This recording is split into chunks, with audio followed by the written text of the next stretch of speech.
Welcome to Sports Scope, the most influential sports talk show in the nation.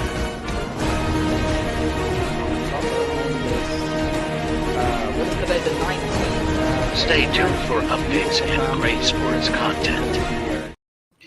Hello, everybody. Welcome to Sports Scope. I'm your host, Robert Butler, on this 25th day of July. And man, do we have a busy sports day. There's still news breaking.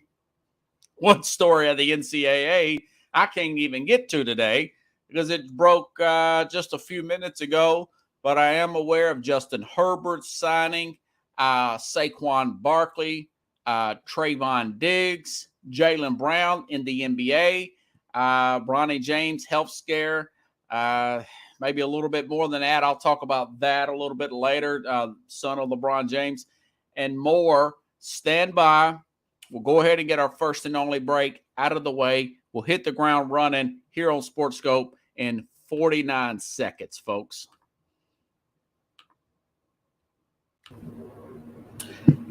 Hello, Sports Scope followers. The program has seen tremendous growth since going 5 days a week. I just wanted to thank everybody for your cash contributions and sharing the program with friends and families. Just a reminder, if you want to contribute to the program, go to the Cash App, the cash sign, and Sports Scope. There are other ways to contribute to the program listed at the bottom of the screen. If you want to advertise on the program, go to sports, that is sports with an S, another S, scope, SKOPE, at gmail.com, just like it's listed at the bottom of the screen. Thank you and enjoy the program. All righty then. Just had a late dinner here, had a little leftover lasagna, which was pretty good. Okay. Let's start. You know, quarterbacks make the world go round. I know. It was a song by Master P back in 97, I think. Corey, gangsters make the world go round. Gangsters make the world go round. You know. But this is quarterbacks. Justin Herbert, Ian Rappaport, Adam Schefter, everybody's reporting. The Chargers have the highest paid quarterback and the highest paid quarterback in the NFL, Justin Herbert, Joey Bosa. And they had the highest paid safety, Darwin James, and the highest paid center, Corey Lindsey. Okay, 5-year extension, $262 million. Let me make sure and get this right here. Adam Schefter added on to that 133.7 fully guaranteed. Total new guarantees of 185. So listen, as I stated just a few weeks ago, I think that this team is going to go really far this year in the regular season. I think they're going to get the number 1 seed in the AFC. I think that Herbert is one of those players, whether it be with Brandon Staley and this Charger team, or whether it be with another team, that he is a guy you look at, and from the time he's played in this league, since he was drafted, you look at Justin Herbert and you say, I can win a Super Bowl with that guy. You know, Sean Payton was holding out because he thought originally, living in LA, he thought at the time, the former Saints coach, that Brandon Staley, because they blew like a 20-something point lead in the playoffs, I want to say 28-point, whatever, blew a massive lead in the playoffs against Jacksonville last year, that Brandon Staley may get fired. He didn't. They fired their offensive coordinator in, brought in Keelan Moore from the Dallas Cowboys, okay? And so as far as Herbert is concerned, listen, when you got a franchise guy like that, I would put him just below a Patrick or Justin Joe Burrow, who has not been signed yet. And, of course, Patrick Mahomes, I would probably have, as far as new and upcoming, Aaron Rodgers is on his way out. But as far as new and upcoming, I would probably put him at number 3. I think he is less susceptible to get injured. He got hurt this year. And I remember the game he got hurt in. And the game after that against Jacksonville, they get smoked, but the guy plays through injury like nobody's business. I know Hurts had a really good year, but Herbert's more consistent. You look at this guy's completion percentage, Justin Herbert, 66 in 2020, 65 and 68% last year completion percentage. And again, 25 touchdowns, 10 interceptions, and that was playing through a horrific injury. I think it was like an elbow or something early on in the season. He's one big, tough son of a gun. And you just hope he gets the right group around him to take that next step. And, Adam Schefter, he pointed out that Rashad Slater, their left tackle, was out most of the year. Most of the year he was out, and they still got to the playoffs and played really well. And you look at this roster, and we talked about this a few weeks ago with Quentin Johnson, a guy I picked directly for them that they would draft that was in my mock, wide receiver at a TCU, to go with Mike Williams and Keenan Allen, which Keenan Allen may get moved at some point. He's a little long in the tooth, a little banged up. So does Mike Williams. But you look at guys like Joshua Palmer, best red zone threat out there on this team, Jalen Guyton, an extra speedster, can run like the wind blows.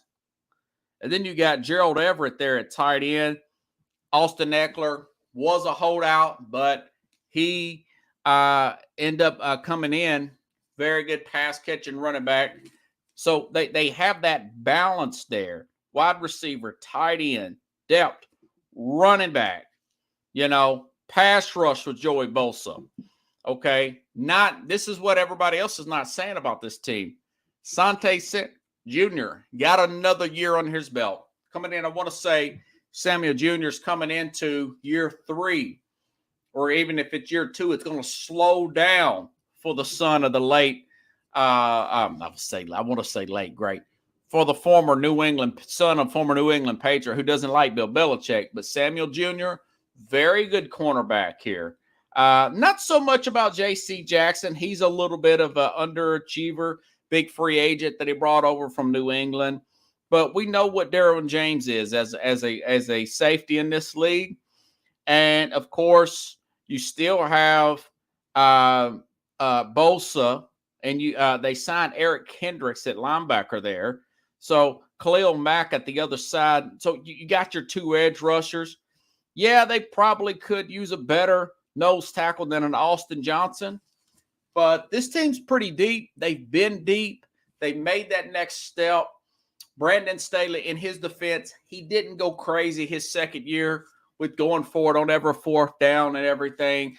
So getting Herbert locked up now is a good thing. Now, of course, you need to win because you're going to have to start divvying out some other players because you're not going to be able to pay everybody. The first one to go would probably be James once his contract gets up because he's a safety. I would go into a defensive tackle type of nose tackle type of guy. Just talked about that yesterday with Chris Jones. But either way, the next big shooter job is Joe Burrow. He's already said he doesn't want to, air quote, break the bank because he knows he wants to keep T. Higgins. He wants to keep Jamar Chase. I wouldn't want to keep both of them. I would rather to get the best defensive tackle out there, remain really good at cornerback, make sure that line is good, whether it's a left guard. You're really good at left tackle right now with Orlando Brown. But that's me. That's me. I still think that Cincinnati team's going to go a long way. But, hey, these guys are drafted in the same class, And next year, this coming up in April, Carlos, supposed to be a really good draft. You hope it's as good as 2020, which had Burrow, Herbert, who's the other guy? Burrow, Herbert, Tua, in the second round, Jalen Hurts. What a class, man. What a class. 3 of the 4 have already got second contracts. Okay, but they're also going to miss OC. Kansas City will be okay. Yeah, Kansas City will probably be okay. Now, Kadarius Toney, Carlos, he's injured. Okay. They let Juju Smith-Schuster walk. They're depending a lot on a second-year player. They're depending on a 34-year-old tight end in Travis Kelce. They let their left tackle go. They signed a right tackle. They didn't sign a left tackle. There's some questions to be asked about the offense of the Kansas City Chiefs. They do have a young defense. They have a holdout at defensive tackle. There's a lot of more questions and answers there with the Kansas City Chiefs, as I said and predicted just a few weeks ago.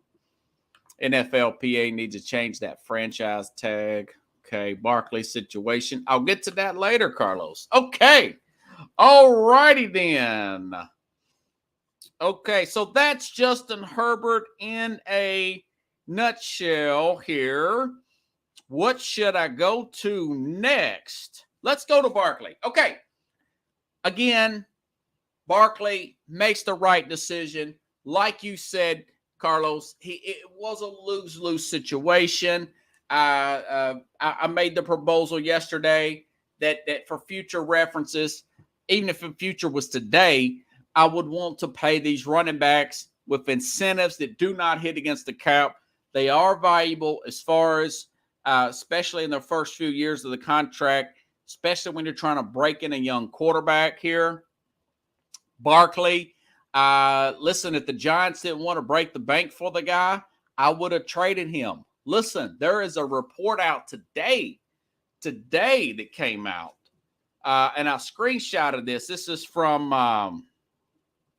the New York Post. The Miami Dolphins were reported to attempted to trade for the New York Giants superstar running back Saquon Barkley. The Giants turned down 2 offers from teams that have since proved to be interested in other elite running backs, including the Dolphins. I was thinking maybe the Dolphins would have went after Dalvin Cook since he's still out there, and they still very well may do that. But you put that zone blocking running scheme with the guy like a Barkley, a pass-catching running back that is shown to be durable. Now, he did get hurt a few years ago. Pretty solid in the red zone with those 2 wide receivers, with Jalen Waddle and Tyreek Hill there. That'll be a tough offense to beat. That'll be a tough team to beat. And they still may be a tough team to beat with Dalvin Cook there added in to that arsenal there. But, again, I would have tried to get a deal done with Miami, preferably Chicago, because I think they'll have a pretty good draft lineup. Maybe get a second or a third round pick, squeeze it out of them. If I was the Giants, that's what I would have done. But now they brought him in. He's going to be hungry. He's not going to get injured, Barkley, by coming in late in training camp or missing a few games. It's a miracle. And I should talk. I'm sure Jim Jeffcoat would agree that when Emmitt Smith back in 1993 missed the first 2 games, they went 0-2. He comes back in. They win the Super Bowl. But it's a miracle the guy didn't get hurt. It's very difficult to come in, hit the ground running hard in the NFL speed like that. My dad used to tell me you're in shape and then you're in football shape. Got to get used to getting hits here. So kudos to him. That's huge, great news for Giant fans that he's going to come in. He's hungry. He's got the 1-year deal. He's not going to miss training camp where his timing is going to be off, and it'll keep him somewhat competitive. I don't think that they're going to be as good as they were last year. I do think that a lot of their scheme is going to get figured out. I think they overpaid for Daniel Jones. I think they'll be a nice competitive team, probably a little bit better than they were if he would have held out per se. But that is a Giants problem per se. I think Washington Commanders are going to be better. I think Dallas is going to be better, as good, maybe a little better. Dallas beat them anyways. And Philadelphia is the heavy favorite to win anyways. They smoked them in the last time they played in that playoff game, and I don't see why they wouldn't be. So I just think the Giants made a mistake there. They probably should have took one of those trade deals, man. Jeez, it's like we're seeing. I'm looking at. It's like to ask myself, are we looking at the same game? You're getting a draft pick, and you could sign a guy with an expiring deal here, a short-term deal, and a Dalvin Cook there if you're the Giants, or Kareem Hunt per se, and save $3, $4, $5 million. But hey. The guy's popular around town. I think ownership's pushing for him. I know he sells a lot of jerseys. Sometimes I think some of these signings are more about selling jerseys and popularity rather than actual wins, if you ask me.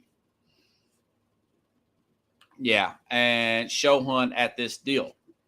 Yeah, and you don't know if the Mara family, if ownership is really pushing for that. That's my thing, you know. And okay, so I think it's good for the Giants. I would have rather for them to have traded him, but you much rather do a 1-year deal now than not have the guy and do something where he's missing a few games. At least you're going to have somewhat of a fighting chance to win games with him part of your offense rather than letting him miss a few games. And of course, I mentioned this yesterday. Le'Veon Bell missed the whole season, 2018, really regrets it. Lost $14 million there. He never got that back. And when he signed with the Jets, he had totally missed a step there. He never really regathered his footing. And of course, now he says he regrets doing that. So, okay, switching gears here. Let me get a sip of water on that note. Who could it be now? Dun, dun, dun, dun, dun. Who could it be now? Okay. This is Carlos thinks they're probably an 8-9 team. That's not really a hot take. I mean, that's probably about right, man. That is probably about right there. Okay, this is a big deal. This is one that I do approve of. Of course, I did like. By the way, for the record, yeah, I like the Justin Herbert deal. When you got a franchise guy like that, you make it happen. I really like Justin Herbert, like that class, the 2020 quarterback class. Okay, Trayvon Diggs. Yes, that's the brother of Stephon Diggs, 24-year-old, 6'1" cornerback out of Dallas. And listen, folks, there was a survey done. Out of ESPN. And that survey said, right, like on Family Feud, that survey of coaches and executives around the league, they had Trayvon Diggs, cornerback of Dallas Cowboys, around the 8th cornerback in the league. So if you're just counting 2 cornerbacks per team, if you want to add in the slot corner, you could do that as well. But if you're saying top 10 out of 64, that's pretty good. You know, and I've studied and looked up the last best cornerbacks in the Dallas Cowboy history, say in the last 30 years. Okay. And guys like Kevin Smith came up, Terrence Newman about 12 years ago. Names like Terrence Newman came up there. Also, and then you want to go back, obviously the best one, even though he's there for short term, Deion Sanders.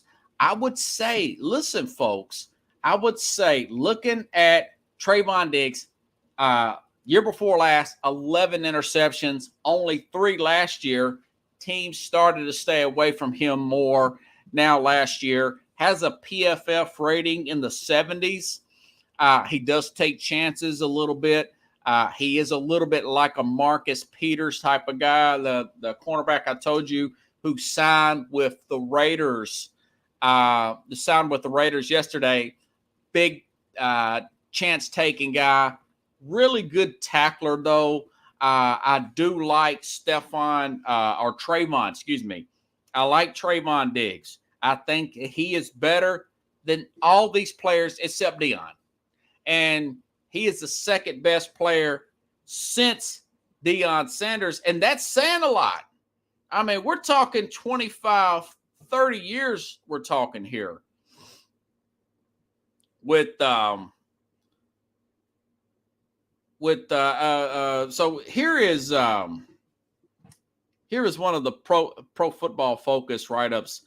Dallas Cowboy cornerback Trayvon, excuse me. I keep getting him mixed up with his brother, who's a head case at Buffalo. Dallas Cowboy cornerback Trayvon Diggs has taken the NFL by storm in his second season. This was in 21. Burst into the scene, 11 interceptions through 16 weeks of action and just 2 regular season games left to play. He is just 3 picks away from the single season record, which has stood since 1952. Now, he didn't get that, but 11 interceptions, man, is that good. After making his 2021 NFL Pro Bowl, Diggs is popping up as a Defensive Player of the Year and All-Pro list, but it's not the same list as PFL ranks 45th amongst quarterbacks. They went on and did dog the guy out. They said that, he's, like I said, he gambled too much in coverage. That was in 21. But, again, you look at him, you look at his All-Pro honors and Pro Bowl years, 2 out of the 3 years this guy has played for the Dallas Cowboys. He's better than Newman. I think he's better. Kevin Smith, he was on a Super Bowl team. Him and Darren Woodson played really well. But if you look at a guy like this, and I want to say his average here is his average is up there with the best cornerbacks. His yearly average, guys like Denzel Ward at $20 million, Marshawn Lattimore at 19, Marlon Humphrey at 19.5. He's going to be at about 19.4. He's in the top 10 with that 6'1" frame here. I would put him right up there with these guys. I wouldn't put him ahead of a Jar Alexander per se.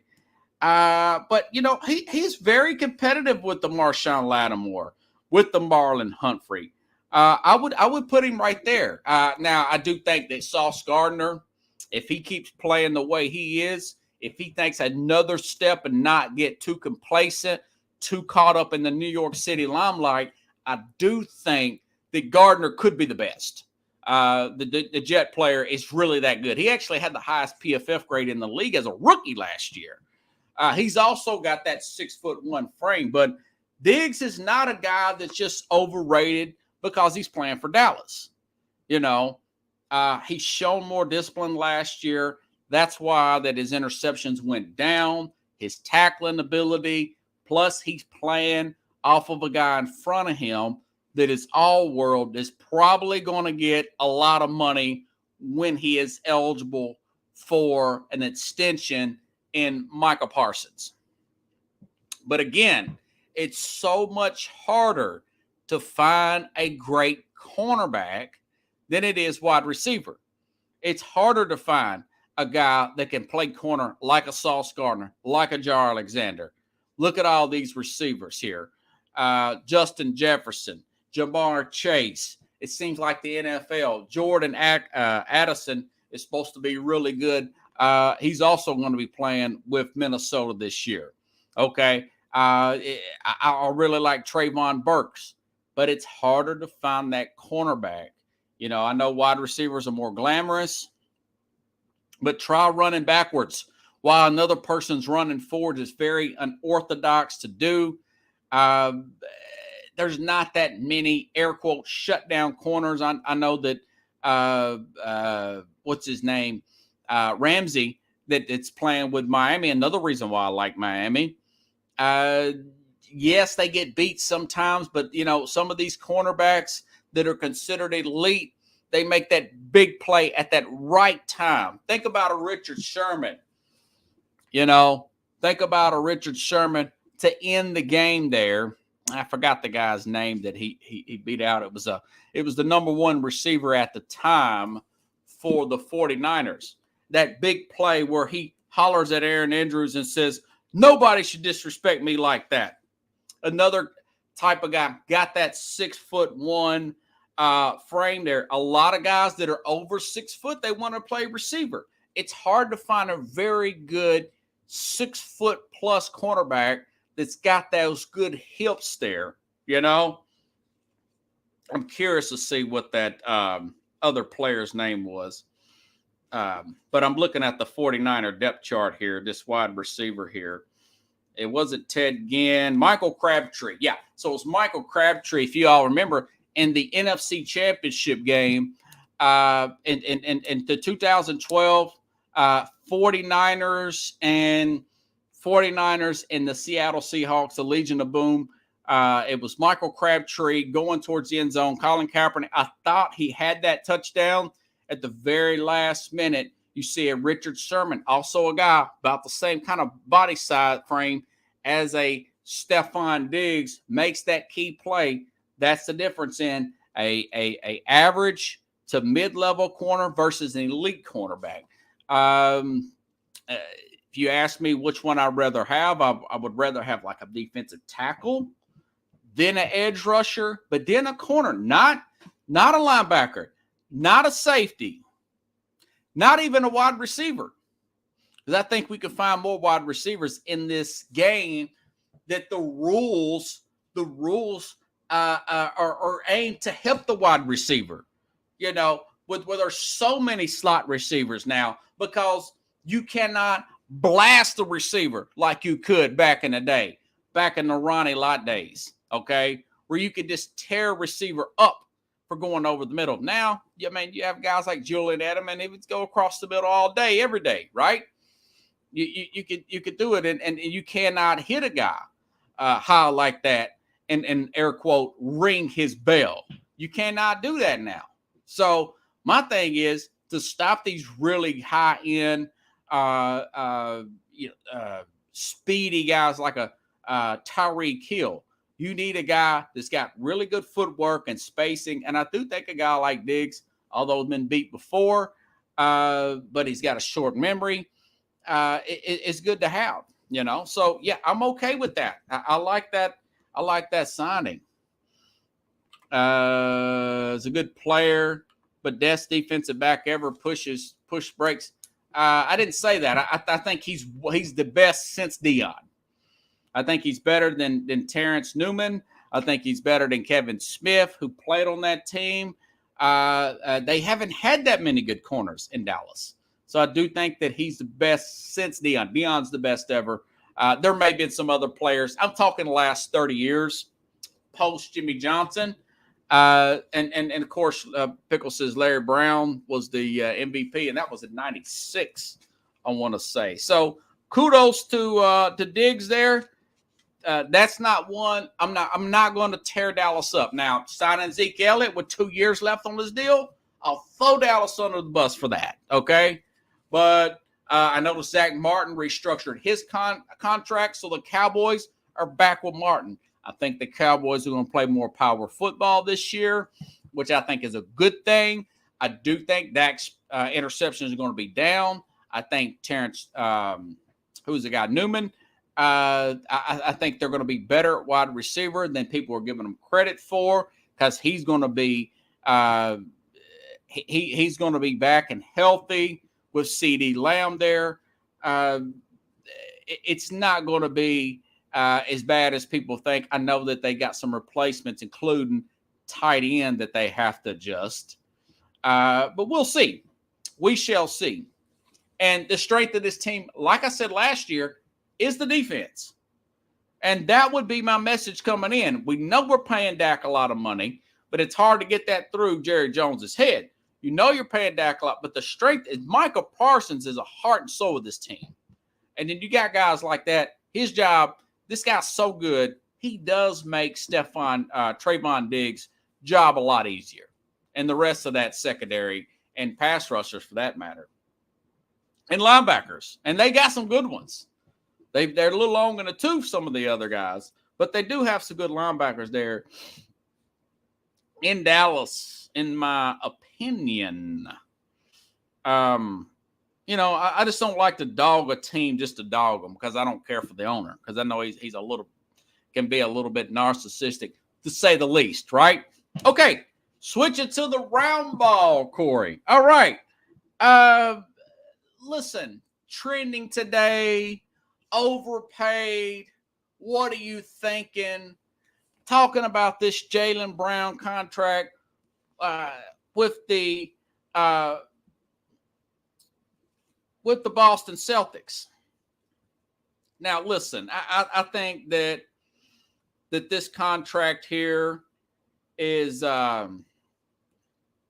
is just the timing of this contract. Okay, Jaylen Brown signs a 5-year, $304 million supermax for the Boston Celtics, the biggest in NBA history.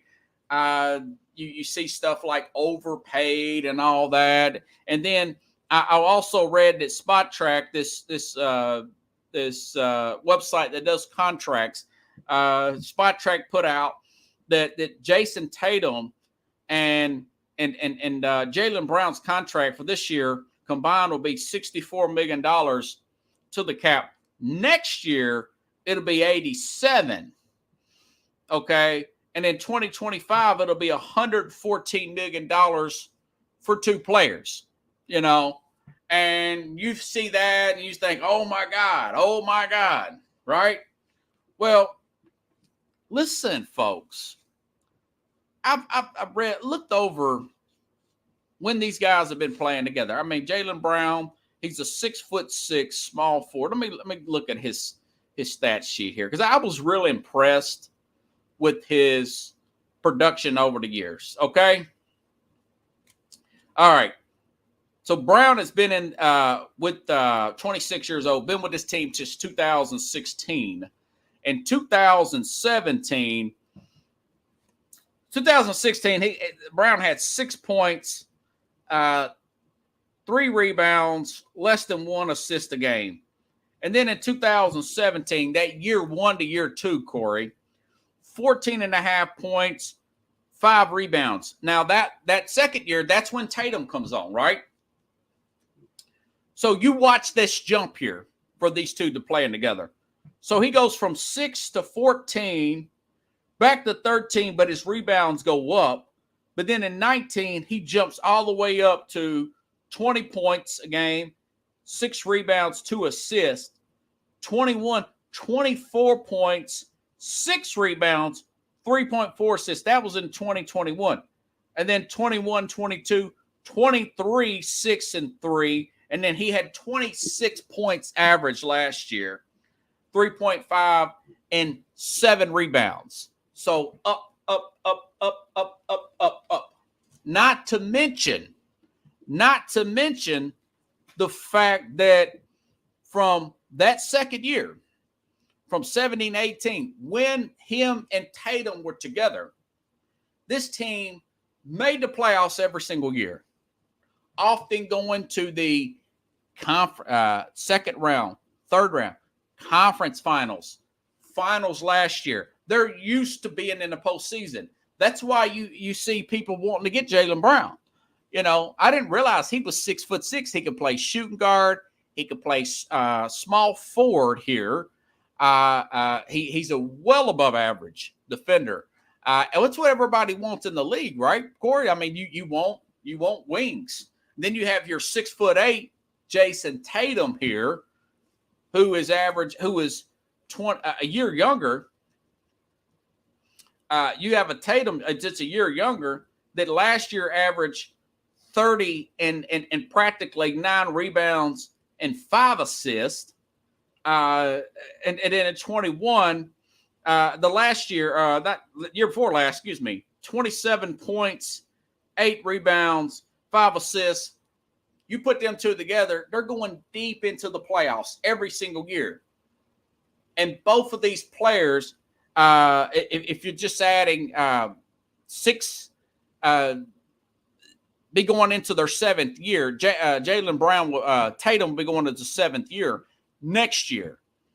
Well, as I mentioned before on this program, Michael Jordan, Steph Curry, LeBron James, the Joker, none of those players won a championship before their 7th year. None of those players did. These players will be going into their. I think Brown's going into year 8. Let me make sure. So Tatum, 1, 2, 3, 4, 5, 6. Yeah, Tatum will be going into the 7th year. Brown will be going to his 8th year. Still only 26 years old. Okay, they picked up Porzingis this year. All right, that's the mid-range game that they need. That is a player that is another guy whose stats have quietly, because he's bounced around. New York gave up on him quickly. Kind of fell under the radar. Plus, he's playing with a bad Washington team. But it drifted up and up and up. Not only that, you throw in a Sam Cassell there as an assistant coach, championship pedigree, 3-time championship winner there. He's going to tighten this team up. Still think they might get a point guard there. And listen, it's the Celtics with these kind of players. Would you pay a guy like that in Boston, a guy you've invested into a long time?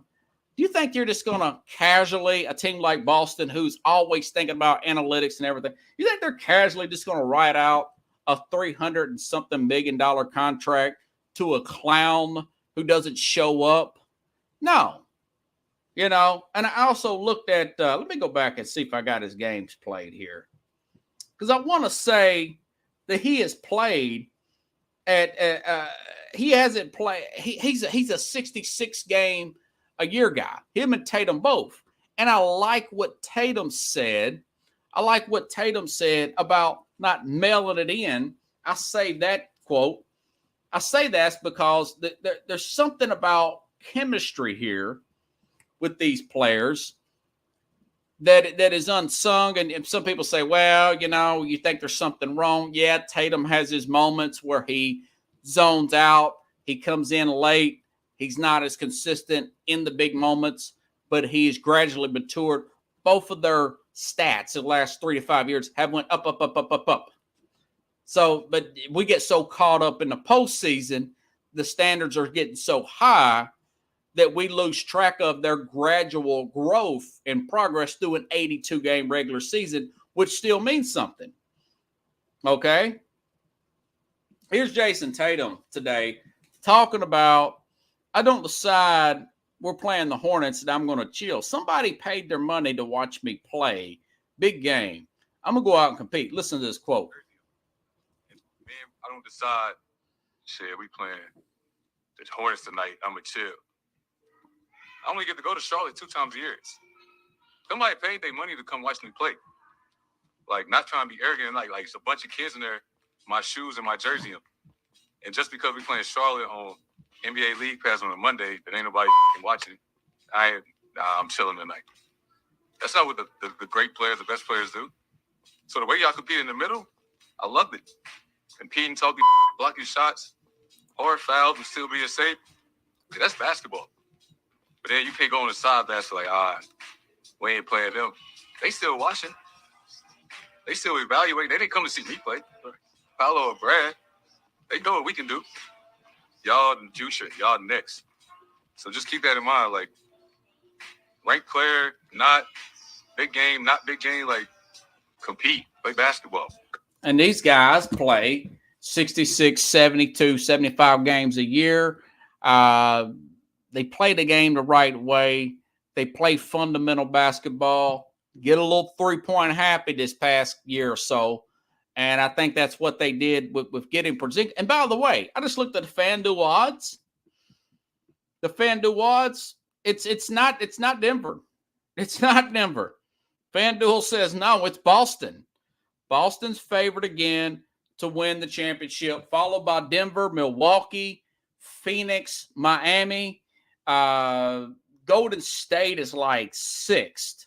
Then the Lakers, then Philadelphia. So for those of you that say, you're overpaying, there's something to be looked into. This isn't a team that just thrown in a bunch of players and just overnight, these guys grew together. You got a 6-year guy, you got a 7-year guy going into year 8.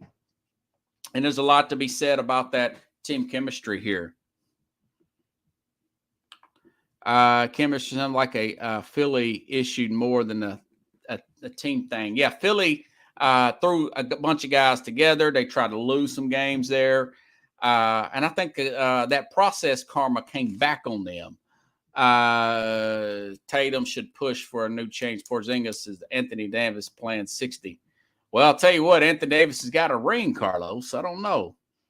He's second team. He's all NBA second team. Yeah, so that's what got him. Yeah, and people always overreact. Yeah, because it's just the timing of the contract. Somebody else will get another Supermax contract, Corey, in another year. So same thing in NFL. People say, man, look at the Justin Herbert contract. And then a few years ago, it was look at the Patrick Mahomes contract. Okay, well, Joe Burrow's contract may top everybody's, but he don't want to get paid and break the bank like that. You know, it's just the timing of the contract here. These guys are all young. They're playing deep into the playoffs. It's not like that they're total disasters. There's something to be said about that. Look at what Denver did. They kept their core group together. Jamal Murray, was he 6 years in? 7 years for the Joker. Kept that guy, added a Aaron Gordon. And, of course, you throw in a Michael Porter, but they kept that core together. Same coach there. Now, of course, Dallas or Boston had some issues with the coach. And, of course, they had to move a guy upstairs. But it says something about that. There's something to be said about chemistry. Throwing teams together overnight often does not work, Carlos. Waiting to get picked to be in the dance. Corey, I need this guy to push the ball and get the boards. Sam Cassell will make a huge difference. Yeah, Pickles, he will get in those players' rear end when they're getting 3 happy and not setting screens, not catching up on loose balls. I think Boston's going to be really interesting next year with Porter. I really do. I cannot wait to see what they look like. And look, if it gets an issue where they do need a point guard, they have the ability to go out and make a move by the trade deadline coming up in March, folks. So I'm okay with it. I'm okay with the more I studied it, the more you look at the raw numbers, take away the by the way, Jordan and Pippen, they had their struggles, right? They had to get through Detroit for a minute. So it's not like as soon as you put Jordan Pippen together and then you just win it. Jordan went through several coaches there, him and Pippen. He got mad at Pippen because Pippen didn't play through a sore throat or something like that. They got beat.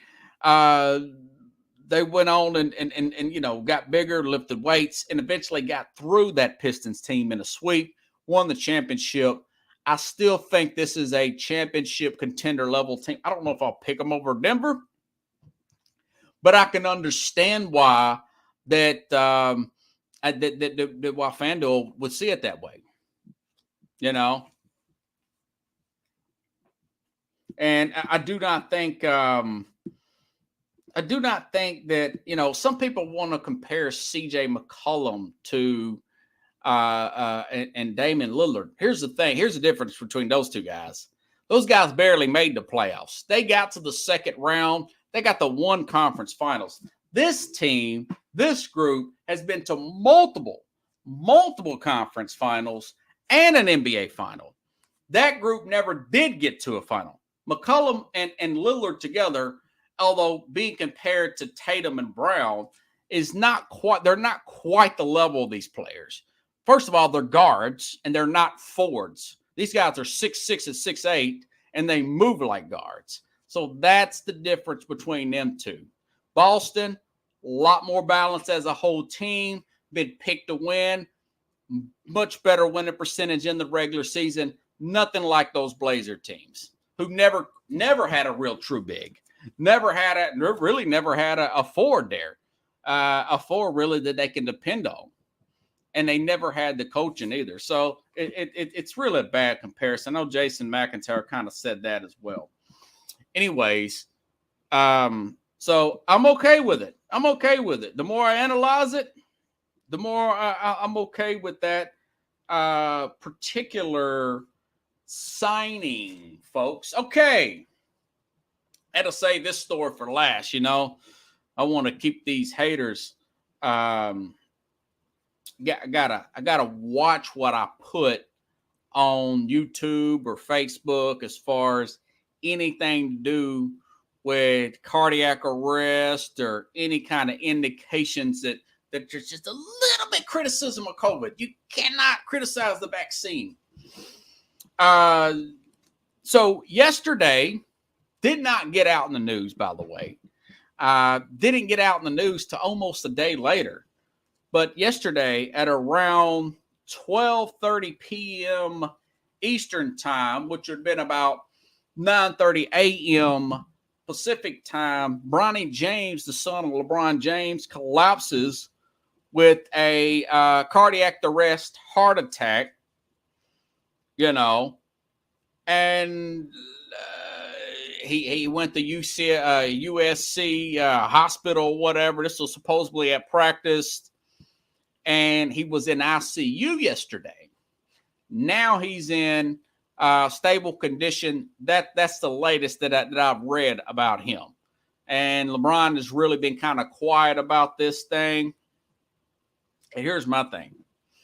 Okay, so you got an 18-year-old player, college player, totally collapses of the has cardiac arrest here, perfectly healthy. And, you know, I look back at that. DeMar Hamlin also had a heart attack here, a cardiac arrest. And that was just back in January. I thought that was a little farther back. That was back in January. And it was being sold to us as a hit between heartbeat. Contact made between the heart beating, and you know it's been talked about. It's been talked about as shown. Oh God, what is that? Lacrosse, where the ball hits people in the chest, compared to plexus. And I looked at the DeMar Hamlin thing live, and I thought to myself, okay, the guy's it was a 3-yard safety, comes up, wraps up a receiver, throws a receiver down, gets back up, and then falls back down. It wasn't an issue where both these guys are running full blast in different directions and they pop each other. Then they fought at it. It wasn't that. So I was kind of suspect of that hit with DeMar Hamlin, of that theory that's been thrown out there throughout the media. Okay. And then on top of all that, you got Jamie Foxx here about 6 weeks ago. Jamie Foxx, yes, he's 55. I get it. Jamie Foxx played a boxer in a movie. He is an action star. This guy is perfectly fit, great shape, light on his feet. And he goes into, stops a filming of a movie, total health scare. Nobody's to ask any questions about it. There was a rumor. Now, I don't understand why anybody would think that it's just a crazy. Why somebody would get off on. This is the guy. Who is this guy's name? Dr. Drew. Miss AJ Beninsky, a podcaster who formerly worked with the New York Daily News, told Dr. Pensky on his program that on May the 30th that Fox left partially paralyzed and blind after receiving a COVID vaccine. Now, of course, he's out now, and that's been refuted. Okay, doesn't look, he's not partially blind or anything like that. But the idea that you've got two young men that within less than a year have cardiac arrest, okay, high profile figures, in less than a year stand, supposed to have cardiac arrest, knowing that myocarditis is a side effect. this is the CDC, this ain't my opinion of the vaccine, and you're not supposed to ask about that. Knowing that it's a side effect, and on other than Twitter, of course, because thank God for Elon Musk, who don't want to censor people in this country, that you can't ask about it. You know, that you can say, hey, listen, man, you know, maybe it is a coincidence. Maybe it is a coincidence. But for you to say that I'm some kind of anti-vaxxer conspiracy theorist, when if it's my son or myself, if I'm a young man, to ask the doctor, hey, man, are you sure this ain't a side effect here? You know, if it wasn't for the Supreme Court in this country, we'd have to be mandated for perfectly healthy people to take this thing. Now, I'm not anti-vaxxer. I'm just saying. You know, I told a friend of mine who's overweight, hey, look, man, 3 years ago, I said 2 years ago, I said, you might want to take it. But if you're in really good shape, you probably want to look into this experimental. But, you know, it's too much of a coincidence that 3 perfectly healthy men have these incidents and they're so secretive about it. And so I was looking at guys like who are very suspicious, people like Jason Whitlock. And he says, I don't believe LeBron or his family took the vaccine. He said, I believe most elite athletes fake taking the vaccine. No way men in their prime physical health injected a rush to vaccine in their bodies. He said, I refuse to believe that. That's a conspiracy. I don't know what happened to Bronny. Then this guy from California, he says, living in California, I want to venture to guess Sierra Canyon, and that must be some kind of high school there, some kind of private school, whatever, required students to vaccinate. And that's a local there. You know, all I'm saying is if I'm LeBron James, I'm not taking LeBron to get the cardiologist in UCLA. There may be some conflict of interest. Yeah, you may be a great cardiologist, but you also may have stock in Pfizer. You may have stock in Pfizer. I would take him, probably somebody that I'm familiar with, preferably back home, low key, and I'm getting about 4 different opinions and saying, is this a side effect from this vaccine? Okay. Now, I don't think he's got the character to do this, LeBron does, but if it's my son and I got his kind of influence, just to be on the safe side, if it's my son, that's what I'm doing, okay? That's what I'm doing. And if it is a side effect, I'm going to make it public. And I don't care who I lose to say that. That's what kills me. What's the problem with safety? You know, it's not being it's just called being on the safe side. It's called being on the safe side. If it's not, that's fine and dandy. But if it is, I would want the public to know. That's just me. We don't know really what happened to Lamar Hamlin because he ain't saying it. Now, I understand it's your personal health stuff. And I think I do think that there's some fear behind that. There's some fear behind saying that and getting blackballed, which is the most idiotic, unethical thing I've ever heard, of just telling the truth because you're trying to help other people make a second guess before you're taking these booster shots, okay? You know, so that's just common sense. 3 perfectly healthy guys, 3 questionable, 2 very questionable heart attacks there. It's just too much of a coincidence. That's less than a year. Not that, at least ask the question and look into it. There's nothing wrong with that.